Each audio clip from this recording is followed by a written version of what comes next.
really like hate each other and miss out on opportunities to build the type of relationships that will last long term, number one. Number two, fighting on the court, throwing elbows, all the violence. Well, that doesn't translate to the real world. Because violence down the road ends up in jail time, in prison, and stigmas. So we really have to be careful about how we're basically influencing these kids. I see coaches, fights get ready to start, coaches not saying anything, allowing it to escalate, and it just sends such a bad message. How coaches and kids interact with officials, how parents interact with officials. The kids are watching this, and they're learning how to interact with people, and it's not the right way to interact. So I just wish that coaches and adults that have influence with these kids have a little bit more appreciation for what type of men and women they're going to be. Because this basketball is going to stop.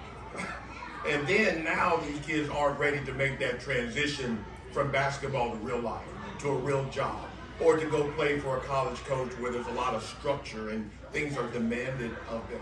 And we just sit by and just let all this stuff happen, and then we wonder why these kids are struggling as adults. So as a scout, what are you looking at when you're on the court evaluating a player? I'm looking for a couple of things. Obviously skill set, can the kid dribble, shoot, defend? Obviously athleticism, length, strength. I'm looking at attitudes. I'm more likely, if it's close, to give a little bit more love, to a kid who's kind of playing the right way and seems to be a good kid versus the kid out there throwing elbows and being disrespectful. Now, again, if they do what they do, then yeah, I'll give them some love. But there's different levels of kind of love. Okay. So the whole player. Okay. How important is scoring? Not as important as people think it is, but I'm more of a purist. I'm an old guy. So, I'm looking at you setting screens, you're spacing, are you cutting, are you passing, are you a good teammate? Yeah, scoring is nice, and I want to see a kid be able to score, but that's not the whole story.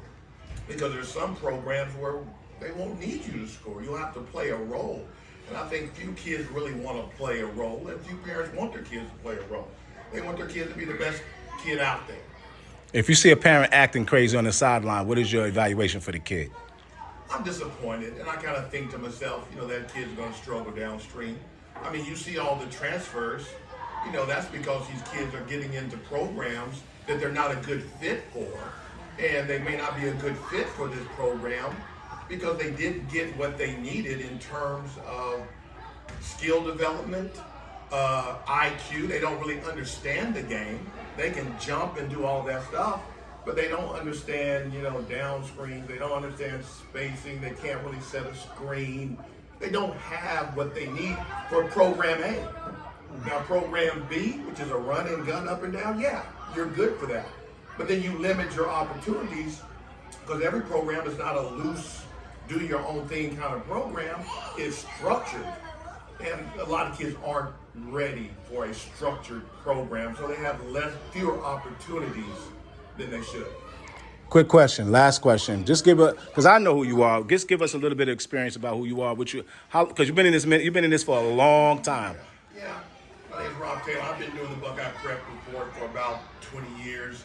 It kind of started when my two young sons came up through the game.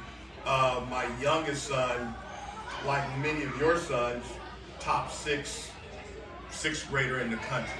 So I've kind of been on that major elite camp, elite tournament circuit. So I've kind of been, where you guys are heading. And what I always try to do is document the journey. So if I come to the Dyckman camp, I'm going to see who I can see. And I'll try to document that, to try to give these kids a little bit more exposure. I'm not necessarily trying to pick out who's going to be pros. If you have a good day and I'm at the court and I see it, I'll take your picture, I'll take your information, I'll kind of put it out there so that people kind of know. Because people are interested, who are the next kids coming up. So I'm not trying to predict anything, I take a snapshot. This is what I think I saw today. I put it on my platform, and parents and kids and aunties can consume it the way they want to. How important is the rankings? Last question. Well, I don't want to say not too important. You know, I do some rankings, but that's not really my primary focus. I mean, if someone says that your kid is one of the top 50 kids in the country, that's pretty special. So if you're worried about number 1 and 2 and 15, these things are going to flip. I mean, in 10 years, there'll be a whole new room of parents with the top 15 kids. So if you get too wrapped up in it and it starts affecting how you develop your kid, how you raise your kid, then they're not very valuable at all. If you use them as a motivation, hey, somebody thinks my kid is pretty good. No, maybe we need to take this thing serious. Let's get in the gym. Let's get some trainers, because we might get some college money out of this. Yeah, if we're all in here thinking about the green room, I don't know. I don't know. Not many of us. I'm probably not going to be in the green room with my grandson. But right now, he can play with most anybody. So don't get too caught up in it. And I know it's easy to do, to look at a list and your kid is that kid. That's intoxicating. But if you get too intoxicated, like anything, it's probably not a good thing. I do have one more question. Because you're engaging the brain with me. Reclass. I'm not anti-reclass. I think it's really on a case-by-case basis. I mean, if you got an opportunity to reclass your kid, and because of that, he or she has an opportunity to get a free college education, I say go for it. Now, if you're reclassing, trying to keep them in the rankings, if you're going to reclass, that doesn't mean you can't still play them up at the grade. And still get that experience. So I'm not anti-reclass. I'm not sure I would do that with my kids solely for basketball.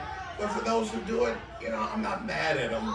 But you kind of have to have a reason, other than keeping them at number 1. Some kids are smaller, younger, they're immature.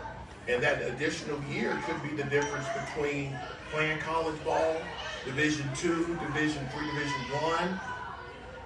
No harm, no foul. Now, if you got them old kids down there beating up on little kids and you're getting puffed up, they're kind of supposed to do that. Mm-hmm. So it's not really real all the time. But I'm not anti-reclass. I'm not that guy on the message boards. No, I don't do that. Well, I appreciate